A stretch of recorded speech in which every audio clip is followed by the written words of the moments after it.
Hello, we are from the living history group Spirit of Britain, and we are a group of people who are passionate about history and recreating both military and civilian looks from the 1940s. And today, as we gear up for the Duxford Battle of Britain Air Show, we are going to show you how you can recreate some of those iconic looks. As World War II developed and cosmetic supplies began to dwindle, women had to become much more creative with their makeup. But that's why the 1940s look is quite easy to create, because it's a very simple sort of pared back look. So today, Lucy and Casey are here to help show you how you can recreate this yourselves. We're just going to do a very basic matte foundation base here on Casey. She's quite pale already, so we'll just keep it very simple. During World War II, government controls affected every part of a woman's life: what they ate, the type of clothes they wore, and even how much water they were allowed in their baths. And in the face of this chaos, women were still expected to look their best, and how they presented themselves was the one thing they still had control over. It became a rather rallying moment for women and a symbol of defiance in the face of chaos, and ultimately Hitler. Okay, so Lucy's just putting some eyeshadow on Casey, and during the war, the sort of palette for eyeshadows was very neutral, so you're looking at very earthy tones, browns and nude colours, if anything at all really. I mean, when you look at pictures of women during the war, most of the time they're not even really wearing any makeup. That's probably because they didn't have any, and if they are wearing makeup, it really is just that sort of red lip and then maybe a bit of eyeshadow. So we're going for a very subtle look on the eyelash, just a very small slick of mascara there.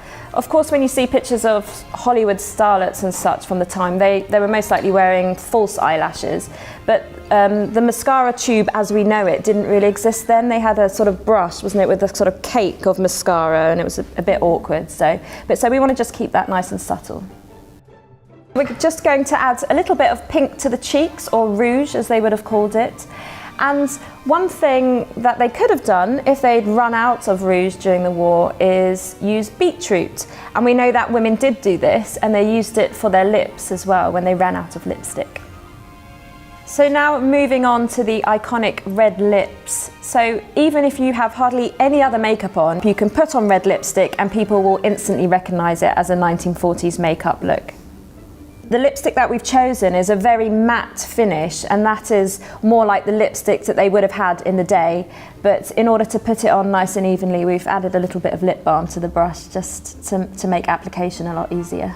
One thing that they also used to do was overline the lips, so go over the natural line of your lip, just to make your lips appear fuller.